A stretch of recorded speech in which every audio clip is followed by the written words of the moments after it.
Would you like to take your Wordwall skills to another level? If you do, then this is the video for you. I'm going to show you 3 of the best gems in Wordwall, the secrets that no one seems to know, that very few teachers use. I do lots of training on Wordwall at universities, at institutions, language schools, and I've even worked with the Wordwall organisation. And I'm going to show you things that when I present them, teachers say, "Oh, I never realised you can do that."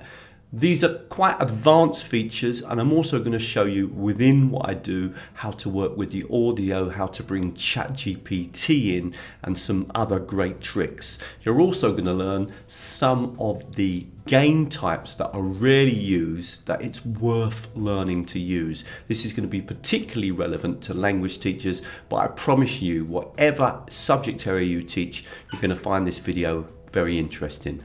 Let's get started. As always, if you do like it, please share it, please comment on the video, and of course, join me on my YouTube channel. Let's get started.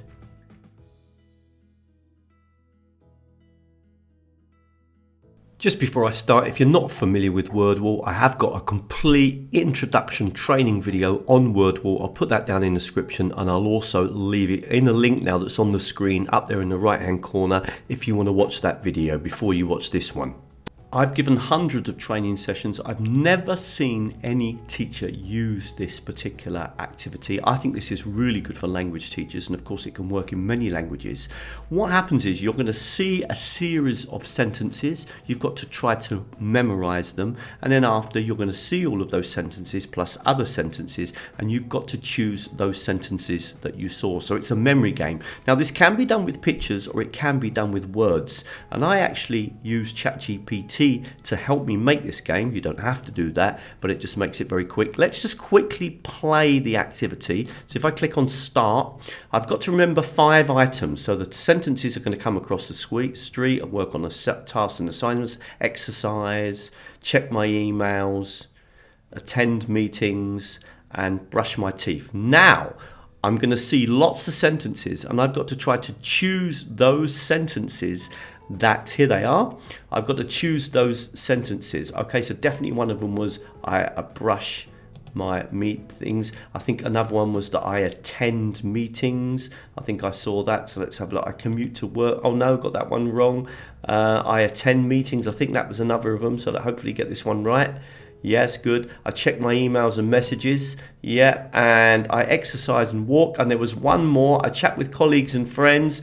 So this is a memory game. So let me quickly show you how to make this game. It's very easy. There are lots of options, and it's really good fun because it also has a gamified element. So if I click on create activity, I'm scrolling down here, down below, and I'm looking for the game here, which is called Watch and Memorise. Now notice that you need to put in either 12 sentences or 12 pictures or 12 words. And one thing that you can do, if you really want to do this quickly, is to jump over to ChatGPT and get it to write the 12 words for you, and then just paste those words in. And that's exactly what we're going to do. So I'm on ChatGPT, and I'm going to ask ChatGPT to quickly produce 12 words for me. So I'm just going to click here, and I'm going to say, ChatGPT, can you produce 12 words for me in English, all connected with objects you'll find in the kitchen? And ChatGPT is going to make that list for me, and all I'm going to do is copy those words. Now, if you want to learn how to use ChatGPT in this way, to speak to ChatGPT, I've put a video on the screen now. I'll also put it in the definition below, in the description below, that you can click on and watch how to add in this little app. It just takes about 5 seconds that allows you to chat to ChatGPT. So what we're going to do now is copy these words, come back to Wordwall and paste the words in. Now I'm on Wordwall. I'm just going to click in the first box, and I'm just going to paste, and all of the words will be added in. I'm going to call this the kitchen. and then the game is ready. But I'm going to show you a couple of other things that a lot of teachers don't realize. When you play this game, before you start playing, come down here and choose the speed. So I'm going to choose, maybe make it a little bit slower, so I'll make it 4. Choose the number of objects you have to remember. So I'm going to make this one a lot easier, and you only need to remember 4. Okay, and then you must click on this button here, apply to the activity. And now when we play the game, what we're going to see is we're going to just have to remember 4 items. So it's not too heavy: cutting board, pot, colander, and spatula. And now what we're going to do is we're going to see those words, and we've got to try to identify them, okay? So not too difficult, hopefully. One of them was definitely spatula, then that one, then it was cutting board, and I can't remember the other one. Oh, I got it wrong. But you get the idea. So that's a great game. I think it's got a lot of potential in language learning particularly, and I like it with sentences rather than just individual words. And don't forget, you can use pictures.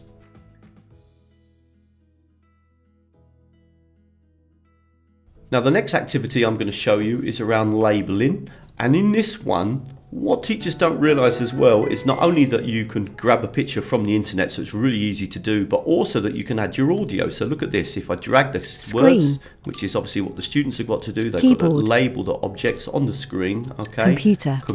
Correctly. Mouse. Now the other thing is, this doesn't have to be an individual word, this could be a sentence. So let me quickly show you how you create a labelling game. Just a super quick break from the video. If you like what you're seeing and you want more free videos, please come over to teachertrainingvideos.com. Loads of stuff on the opening page. You also might want to look at some of these sections, like the recommended ones and the ones for ChatGPT and other AI technologies, which are very popular. And if you really want to follow my work, the best thing to do is to sign up to the newsletter. Now, if you sign up to newsletter, you get updated with all the latest blog posts, the online courses we run, the new videos, and the free webinars that we also organize. And also, if you sign up at the moment, you do get a 14-part video course on how to use technology in the delivery of language classes.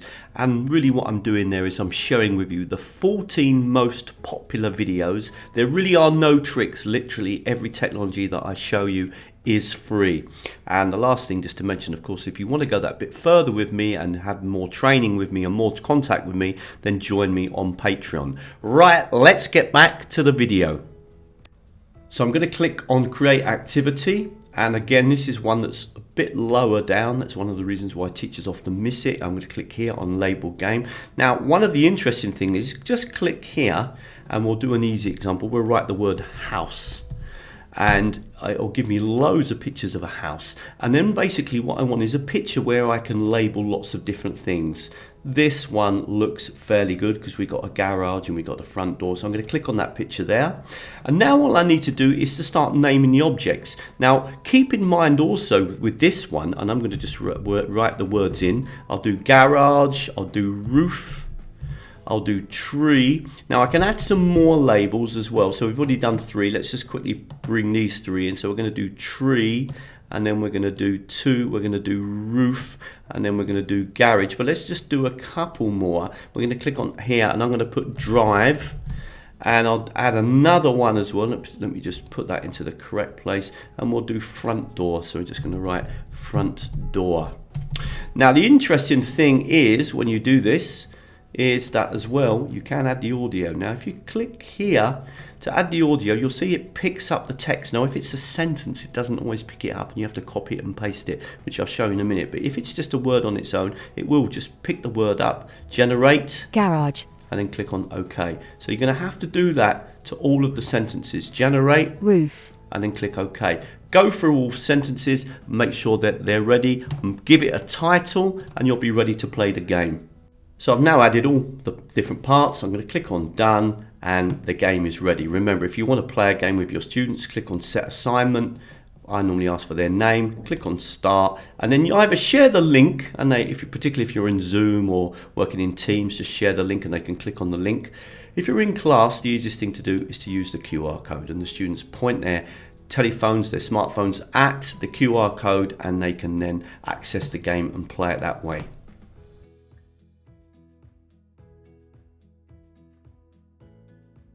Quickly watch this game and you'll see that I've added some special features that again teachers often don't realise you can do. If I click here, what we've got in this game is various sentences coming across the screen. The capital of Poland is Krakow. And we have to say if it's true or false. We say that's false. But notice I've got audio.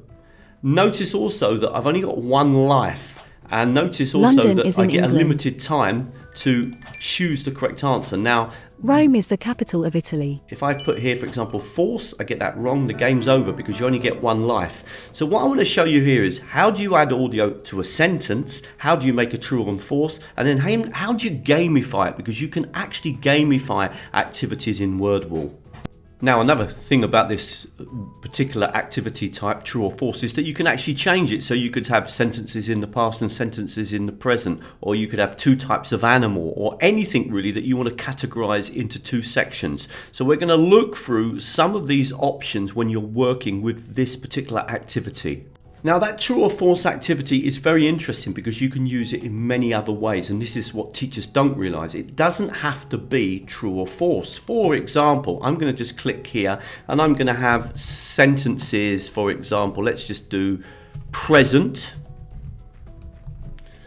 and we'll do past. So we're just going to make some sentences in the present or in the past, okay? And I can now write the sentences in I eat fish most days, and I'm going to write the second one in I like tennis, and I can add another item as well here, I drive a car. Okay, just doing simple sentences. Now I'm going to have some sentences here in the past as well. I ate pizza yesterday. Okay, I'm just demonstrating that we can do this. It doesn't have to always be true or false. I lived in Spain, and let's maybe put in a irregular verb as well. So I'm going to say I wrote a letter. Now that isn't all that's interesting. Look at this. If I click on add audio, notice that it doesn't pick up the audio. But what I can do is I can copy the complete word here, come back, paste that in, and now I've got myself a sentence. I just generate the audio. I eat fish most days.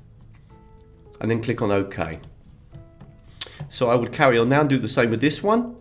Again, copy the sentence. A good idea, for example, to put a full stop. It just makes everything really clear, and I should have put a full stop on all of them. Just copy the sentence first, and then click here and then paste it. Now it's actually picked that up. If it's 2 or 3 words, often, or 1, 2 or 3 words, it often picks it up automatically. But sometimes it doesn't. Let's try this one. This has got 4. So let's just click here. We might find that it hasn't picked it up, and we need to add it in. So you do the same with both sides. We're going to call this present and past. And I would now finish this activity on this side as well. Okay, so I hope that video was useful. Please come over to teachertrainingvideos.com. As I said, loads more free videos. If you sign up to the newsletter, you'll get that free 14-part course in how to use technology in language delivery. I show you some of the most popular videos from my YouTube channel. If you want to go that bit further and meet me on a regular basis, then join me on Patreon. We make 3 training videos every month for the people on Patreon. Plus, you get the opportunity to meet me in a webinar where I do some direct training, where we actually practice using some of these technologies, and you might be interested in that. I'm going to leave on the screen now some other videos that you might find interesting, and thank you very much.